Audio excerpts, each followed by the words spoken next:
Hey, what's up everybody? DDR44 coming at you another video. Hollywood decided to come over here today. You know, old stomping grounds from when I was a kid, coming down this big old hill that I used to try to run up when I was trying to lose weight, man. Back when I first started being a Laker fan, a couple years after I really got into it, I would run up this hill with my big backpack on, come home and watch the Lakers, that kind of thing, man. But fast forward 30 years and the Lakers are getting eliminated. That's the word I want to use. They're going to be getting eliminated on Saturday if we don't find a way to win the basketball game. And honestly, if you listen to the conversation on here, I was pretty much done after game one. I really was. But I was really done after game two. And now that game three's come around, I mean, it's pretty much, that might as well have been game four for me. And look, the team has opportunities to play basketball, and if they do play basketball, I'm going to watch. But it's one of those things where until they earn that respect, they don't have it. I'm just going to assume they're not going to win nothing from here on out against the Denver Nuggets. And given the fact that's the only team we have in front of us, I think it's pretty much a wrap. But yeah, man, I just made a video right now on D'Lo and the information that just got released on him with his intentions of opting in, which I honestly don't believe. I think that was probably released by somebody who didn't have his best interest at heart at all. Not at all. But if he does want to opt out, we do have some things to consider. If what was released was in fact his intentions, and he does want to test free agency, that's $18 free million off our books, man, that we could use on some free agent, or that we can do some type of sign and trade, take on somebody's contract and get us an asset attached to it, which I think is a much underutilized process in the NBA. If I got free $30 million, I don't have to use it on a free agent necessarily. I can just find a team who has a contract of a guy they wouldn't mind letting go of, and then see if they would attach something I actually want to that trade. It doesn't even have to be a big contract. It doesn't even have to be that great of a player. Just a guy on a deal that they don't prefer. Maybe he fits what I do. Trade for him. Now, some will say, well, maybe you have to match salary. Get a third team involved, and you could probably swing it. I don't see you doing that head up because salaries do have to be matched. But if you get a third team involved, there may be some ways to swindle that, depending on what else is going their way and what else is coming your way and what else you're sending out. But $18 million of free space, if swindled correctly, can be utilized to bring in assets. You just have to be willing to part with something else to make it make sense. And I think the Lakers probably would be, given that we would probably want to do some changes to this roster. So D'Lo opting in would obviously make it easier for us to swap his salary for someone else. But if the market's going to see him as worth less than $18 million, it could be very difficult for us to do that. And I'm not sure that the market's going to see him as an $18 million player after these playoffs. They may not. He seems to think that he can get more on the market, it seems, if the report is true. I don't know that report is true. I don't think it makes sense for him to think that he can get more on the market right now. So, you know, just obviously there's a new CBA in place, and there's a lot of different things in that CBA that I am not aware of. So I'm not going to be the one to tell you I'm an expert on what the Lakers can actually pull off versus what would not be possible. I know we got different tax rules and things of that nature that make it much more difficult to do certain things. So a lot of that has to be understood before accepting something is possible. And I assume the Los Angeles Lakers have their experts in place to assure that the things that they can do will be possible. Things that they would want to do, rather, would be possible, obviously. So, yeah, man. Find a way to turn that $18 million, if he is going to leave that on the table. Maybe you want to use it on free agent. Maybe you want to use some of it on a free agent. And maybe you want to attach something with something else to try to turn that free space into something you can use. Maybe you find a team with a trade exception, right? Maybe you have your own trade exceptions. I don't know what the Lakers trade exception situations are, but maybe you can try to do that to move around some money to try to make an asset appear out of somewhere. Because that's really what it is, man. The Lakers have needs, and their asset class probably won't get them what they need unless they move on from stuff they don't want to move on from. So when that is what's in front of you, you need everything that's staying to be recognized as what it's worth to the market on your books at that same price. So D'Lo's signing in at 18. If he opts in, which is not what the report says, but if he were to opt in, we would hope that the rest of the market would identify him as an $18 million worth player, and then we could move him if it is in Rob Pelinka's desire to do so and not have a problem doing so. However, with the report saying that he is going to opt out, that's just free cap space. So I haven't looked at the free agency pool. Maybe we can use that $18 million on getting some things, some players on this team that can help us. Maybe 2 $9 million guys, something like that. But I do want to continue to keep things at cost. I know it costs a lot to get certain things. We got to see what a premium is for a certain position. About 8 years ago, it was shooters. I think personally, with Wemby on the line, the premium is probably going to be for serviceable bigs. You're probably going to have to spend more on those guys, essentially what I'm saying to you. Just a guess. Don't actually know. But, and that's where that pick comes in play. Because I think that might be the case, I think there's a chance that we could get a center with our 17th overall pick. In fact, I think it's a damn good chance you can get a center with that pick. There's a couple centers in that range. But I also think some of those centers could go early, is what I'm telling you. Some of those centers that maybe otherwise would fall to 18, 19, 20 may actually go in the lottery because of the possible premium on centers. People are going to want to fill that role with rookie contracts and young players of the next generation. So it's going to get tricky with that 17th overall pick. It's going to get real tricky because it all determines on how the market moves. And of course, the monkey wrench in all of this is the idea that the Lakers would use that pick on Bronny James. Now, for our needs, using that pick on Bronny James is not good for the Lakers' specific roster needs.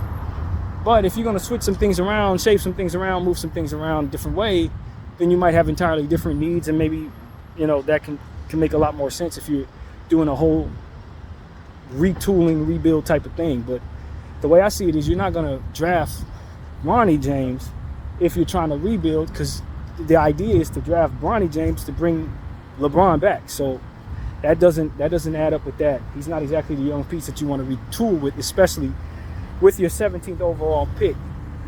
When you don't have a pick next year, nor do you have one in 2027, so I just think that the Lakers would be wise to kind of do away with the Bronny James idea unless they can get him as an undrafted basketball player, which I don't think his father and the Clutch team is trying to make happen that way. I think they're hell-bent on him being drafted, and if he's being drafted, then you may have to use a higher pick on him to keep him off of the other teams. Now, we talked about this and how that could be a little tricky because I think a lot of teams would be wise not to draft Bron's son because it could put them in a position to have the wrong enemies at that point, depending on where he would end up. But somebody may take a chance. Who knows? But I think at the end of the day, when you're talking about the Los Angeles Lakers right now, we have way too many specific needs for us to be taking a guard with our 17th overall pick, especially if he's somebody who should go in the second round. Taking him in the first round seems crazy. So these are things that we just want to kind of throw out there.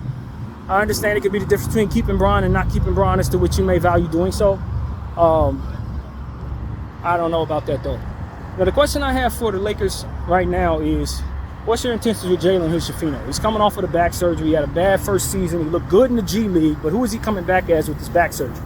And he's only going to be 21 years old when he comes back, so it's still a lot of time for him to develop into who you hope he'll become. And if he does become that player, you're glad you drafted him. You're glad you waited on him. You're glad blah, blah, blah. But we need pieces that can help us now if we're not going to rebuild.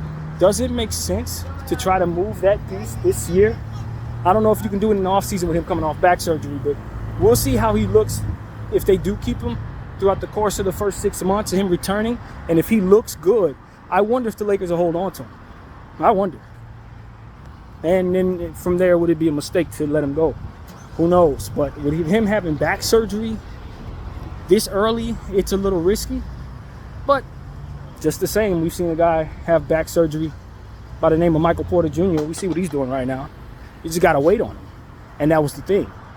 The Nuggets waited on him. They drafted him, and they let him hatch for 2 years, and then they developed him slowly. Now look at him. He's one of the best players they got, winning championships. So it just depends on how much patience you have as an organization, and they had it.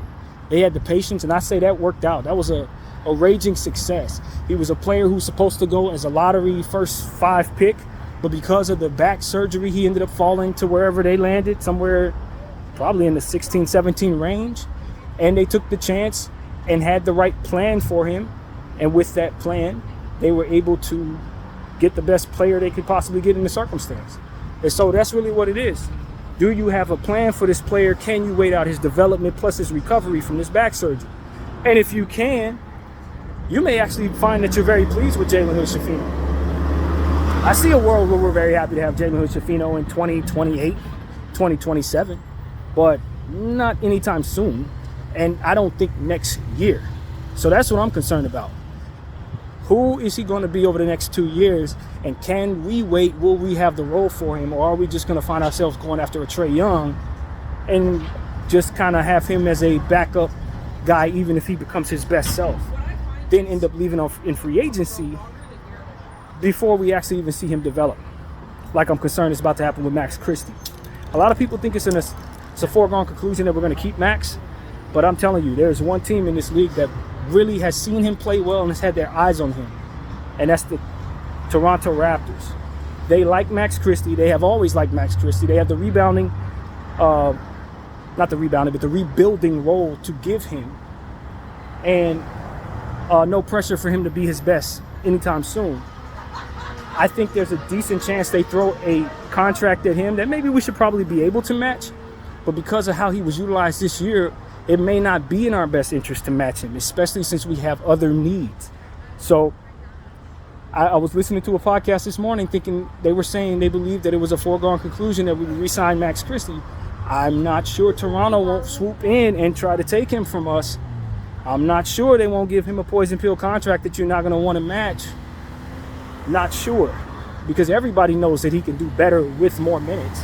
I don't think there's anybody in the league that studied this kid that doesn't think he could be better utilized than the Lakers used him this year. So it's not like you're taking the massive chance on him in that way. If you're really studying the kid, you know what he can and cannot do. So I don't know. And then the Lakers have to consider if they're not going to fire Darvin Ham, he doesn't believe in this kid. Maybe he gives him a bigger role next season. But that's a big risk if you're going to re-sign him to some poison pill. I don't know. When we drafted Max Christie, my thinking was he looks just like Kobe. We drafted him for the wrong reasons. But when we got him here and we started utilizing him and started seeing what he could do, I was very happy to have him. Still am. I haven't fallen off in any way. I think he's the worst passer I've ever seen, but he does a lot of other stuff very well. That just happens to be his hole in his game. No big deal to me. You just know not to ask him to be a facilitator anytime soon. But aside from that severe weakness, I think he has so many other things that he's really, really good at on both sides of the floor. And I like having the player, man. I like having the player. I just know he's going to throw an errant pass every 3 plays. Every pass he makes is going to be way off target.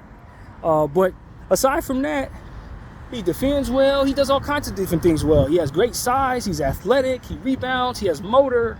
He can catch and shoot as well as anybody. And, you know, I think his first step is a bit slow. But, like, who's perfect? You know what I mean? I'm not asking him to be Michael Jordan. You know what I'm saying? I'm asking him to just be a nice role player. And if my expectation is that he'd be a nice role player, he's a two-way guy. I just got to work him through 1 million drills over the next 2 summers. That shouldn't be too hard for him to do if he has the work ethic, which I know he does. You could tell by his physique that he works out like crazy. So it shouldn't be nothing to put him through 1 million drills the offseason. Shouldn't be nothing to put him through 1 million drills. Have him working with Phil Handy. Like, that's not going to be a thing. And so I'm on board with keeping Max Christie at a reasonable contract. I understand that he's a free agent, a restricted one, as we've discussed here. So it may not be in our best interest to take on him at any poison pill contract. But to bring him back, especially if I know I'm firing this coach who didn't utilize him and intend to replace him with a coach that will utilize him, I don't think there's any harm in bringing him back, so long as you just put him through those drills I just said. You put him through those skills drills so he can get his strength going, and his first step can be a lot better off the dribble. He could better pass the rock and work on this weakness of his. And otherwise, you're going to find that he's a very complete player outside of that. And he's a willing passer. He's just not even good at it. So I don't want people to be confused with that being like some type of Rui Hachimura, I'm not willing to pass type thing. Because Rui is not a willing passer in a lot of cases. But he's not selfish. The kid is not, Max is not selfish. So we just got to put him through drills over the next several years. Don't derail his development any further by removing him from the rotation anymore. He's not characterized properly by Darvin Ham. This is not a player that should be behind a million people on your bench, never utilized. That is bad characterization of what it is that he can do. And I'm not confused by that, and I don't think any of you should be either. Darvin Ham was just simply using him wrong. Darvin Ham had other interests in mind that were his very own. And we know what they are in regards to that position. Taurean Prince should have been where Max Christie was. Period. That's what it should have been. Max Christie should have been where Taurean was. Taurean should have been where Max was. And then all of this would have made a lot more sense because you would have further developed this young player who has two-way ability, who could likely, if he develops properly, guard some of the best players out there. And so that's where you were deficient. You probably wouldn't be as deficient. Now, granted, I don't believe Max Christie is a reliable three-point shooter yet as to where Taurean Prince is, but that's literally the only thing he has on him. Everything else, and Taurean could probably pass a little more accurately. Other than that, Max Christie is a player that I think can do more on the basketball floor than Taurean can right now. Even underdeveloped, he can. And so I think we left some big games. Max Christie, in my mind, is a 15 point, 6 rebounds, 2 steals, 1 block kind of guy. Which is, if he does that every night, will increase to like 18 points, 7 rebounds, 2 steals, 1 block. You understand what I'm saying? I really think that.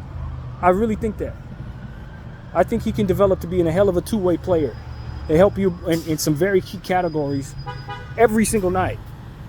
And I just don't think I don't want to see him go to the Toronto Raptors and find himself in a situation where you start seeing him blow up there, knowing everything I just said. You know what I mean? Everything I just said, you start seeing him really play well for a different team. It's just a waste of a lottery pick, or rather a second round pick that had higher upside. A guy that we drafted projected to be a shooter that couldn't shoot, which means his jump shot is going to come around. At some point, with the reps, as a catch and shoot player, he's going to be very good someday. And so for me, it's like, yo, just put him in the right position. Put him in the right position, put him in the right role, and wait on him. Temper your expectations about certain things you're going to ask him to do. Wait for the mistakes to come and be ready to coach him when they do. And 2 years from now, he's going to be a hell of a role player for you. Still very young with a lot of upside from there as a role player. And that's all you drafted him to be.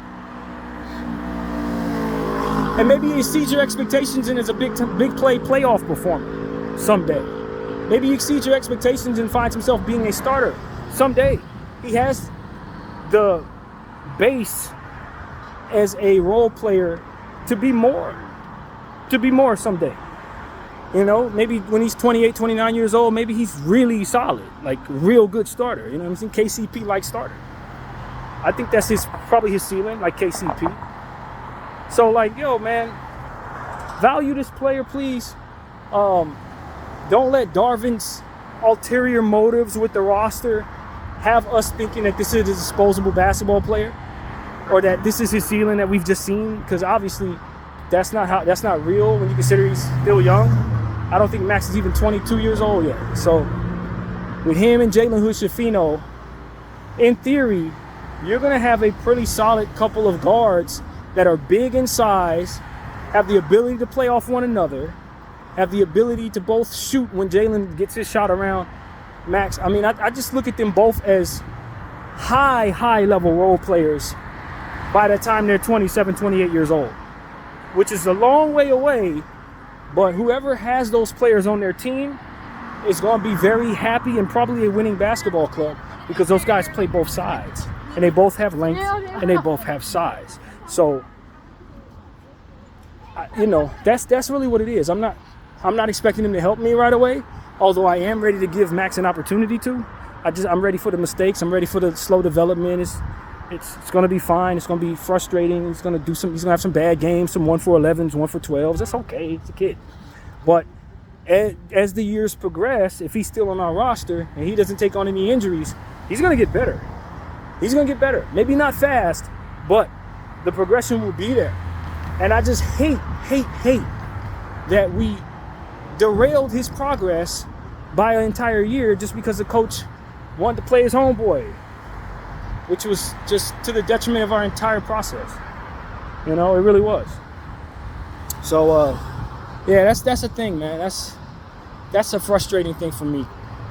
Just lost a whole year of Max Christie development, and now he's a free agent and we have to take a chance. Maybe what I said is what he becomes. Maybe he doesn't help at all. Maybe you get another coach that doesn't believe in him and you're paying somebody that you're not using. It's a lot of things that could happen. Would not have happened if we would have just had a much more intentional coach on developing this player.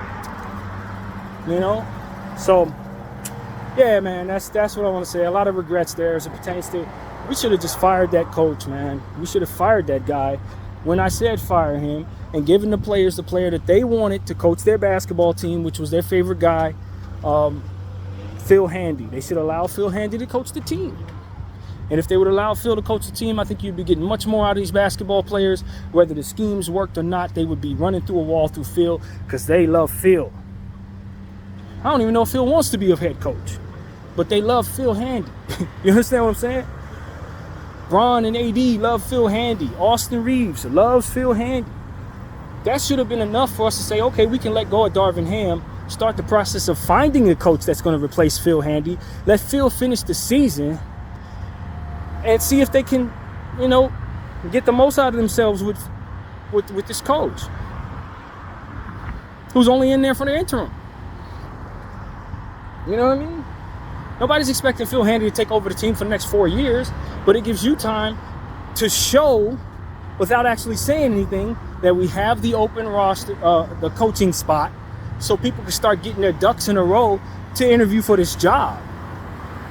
Right now, there's a lot of people who are probably on the fence about whether or not they should take a different job or not, because the Laker job may be open. The Lakers may kick the can down the road and try to keep Darvin again. That's why firing him early made sense to me as well, because you then send out the smoke signal to the rest of the coaching fields that, yo, we're open for business. Bring your best and be ready for us. And don't take the job at Michigan or whatever the hell it would be. You know what I'm saying? Now, this front office, they gotta stop doing things in the slow way, I guess is what I'll say. And I know a lot of what they do, and I was listening to one podcast, so I'm just kind of tagging what he said, and I agree with it. The nepotism route, the politic route, he's a nice guy, let's bring him in because we like him route. That's not going to bring you the results that ultimately you need, because it's a result-based business. So when you're talking about Darvin Ham coaching the team, dare I say that the front office has kept him around for the wrong reasons? I think that's a real safe bet right now. And didn't fire him because maybe they didn't have the plan in place to fire him, that maybe I just kind of helped them with right now if they're listening to me. Like, yeah, there's your plan right there. and really just understand what the Lakers are going to attract. Maybe you don't want to bring in any old body. And I think that kind of gets in the way if the Lakers are moving that way to where we only want to bring in people that we know, we only want to bring in people that we trust. That can really get in the way of your net being wide enough to catch the best stuff. You give people an opportunity that don't know you to get to know you and do a good job for you, and trust that they have their own best interest at heart, if not yours, when you hire them. So it's like, if you're hiring the right people with the right criteria in mind when hiring, you're not going to have these issues that the Lakers tend to run into, hiring people and keeping them around for too long, doing the wrong stuff. It just becomes a situation where that's where you went wrong. And listening to guys with the gift of gab tell you they can do stuff they can't show you, trusting them because that's somebody's friend's man's, you know what I mean? That's somebody's friend's friend, so we kept him around. Like, that's what really has gotten in the way of our best success, in my opinion. And, you know, obviously the Lakers would have to be willing to do certain things differently. But, you know, Bob Myers is still out there. He ain't a coach. He's a GM and a president. But he's still out there, man. He's not with the Golden State Warriors. I'd imagine he's not returning there. It's one of the best in the business. I know his heart's on the Golden State Warriors, but it's hard to be wherever he goes if he decides to take another job, obviously. I think he'll do a good job somewhere for a rebuild. I think we could use bringing in a president, man. I think we could use one. Obviously, you got Rob Pelinka being the president and the GM, but maybe it would make sense to bring in a president, like an actual president. People have been hinting at the idea that the Lakers are not willing to do this. But I really do think it should be somebody kind of taking some of the pressure off of Rob to be focused on so many different things. They kind of focus on the vision of the roster. If you're going to keep him at all. You know what I mean? I'm not really the fire Rob guy these days. I'm more so to just put somebody in place that can make life easier for everybody guy. Take the pressure off of certain people by giving a different job. You know, splitting up some of the money to give a guy a job who maybe can do a little more in certain areas that Rob should not be asked to focus on.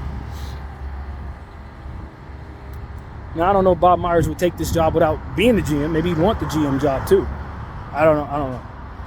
But with such a big name president out there hovering, I just wonder if the Lakers are thinking about that. I wonder if that's crossed their mind that, maybe we should try to see if Bob would want to take the job as the president of the team, or even replacing Rob if that's what the Lakers are ultimately going to do. But because it's only going to be a matter of time before he wants to get back into that. I think that's just my guess. I don't think he's going to want to be a talking head on ESPN for too much longer. I really don't. So, yeah, man, just stuff that crosses my mind. I want the Lakers to be at their best, but if we're going to rebuild, then I want us to be at our worst with a purpose, if that makes any sense. If our team's not going to be any good, let's have people in place that know what they're doing so that we can be steered in the right direction upon not being any good. I personally love the idea of the scouts that we have. Hopefully we can retain all of them going forward for our rebuild. Hope they feel excited about being a part of this thing going forward. But at the end of the day, it's really about, and salute to Kobe Minute that passed 4 minutes ago, I always forget. But it's really about just having a clean direction and a broader, again, the word is net, to catch the best of what it is that you're hiring for. You want the best. You don't want just guys that are in this criteria that we've shoved ourselves into a corner with because we got to have certain personalities here. But, I mean, that stuff is extremely important. And you don't do away with it completely. But you don't let it be the difference between hiring the best guy for the job and maybe hiring the third best guy for the job because the politics line up properly. Those things get in your way at the end of the day. You know what I mean? They really do. And I just think that Jeannie has kind of allowed that to kind of be the priority, and as a result, she's come up with her third option in a lot of cases, or that kind of thing. So, and evidence shows that the results show that, to be honest with you. So, I think we can do better. I encourage us to try to do better if possible, and I think if we do better, I think we'll be happy. I think the Lakers will be a very happy franchise if they just widen their net, get rid of players, coaches, and anybody that needs to go, and let people prove themselves rather than just say I'm only going with people I already trust. So that's what it is, man. It's front office decisions, and just being okay with bringing in some different type of people, man. Sometimes you can get lucky and get the best of the best, prove themselves in your uniform. But you can't just be like, all right, well, we only gonna go with guys that we like. We only gonna go with guys that look like Kobe. We only gonna, that kind of stuff. We're not gonna get very far doing stuff like that, and we haven't, quite honestly. And Anthony Davis and LeBron James just kind of masked a lot of what that really looks like by being healthy and ultimately on the floor as much as they've been. So that's my little point of view, man. I think I'll cut it off there. I'm where I need to be, but I hope people are listening to me, man. I hope this gets to the right folks, as I always hope that it does. And I want to see our team get better, and I want to see us be on the proper path for our rebuild, which I think, whether we like it or not, we're kind of forced into. I'll just be honest with you. We're kind of forced into that because Bron is already 40 years old. How many more years is he going to play at this high of a level? And if you invest in properly, how long is he going to want to play for you at this high of a level? So, yeah, man, let's start doing things the right way. We have enough evidence of doing things the wrong way to know what it looks like. I think the front office is smart enough to continue to learn from mistakes, and we've made more of them lately, and we should have learned from those. But you can't skip steps, not with your assets and not with your hiring process. So let's get it right, LA. Video 44. I thank y'all for watching. I'm out.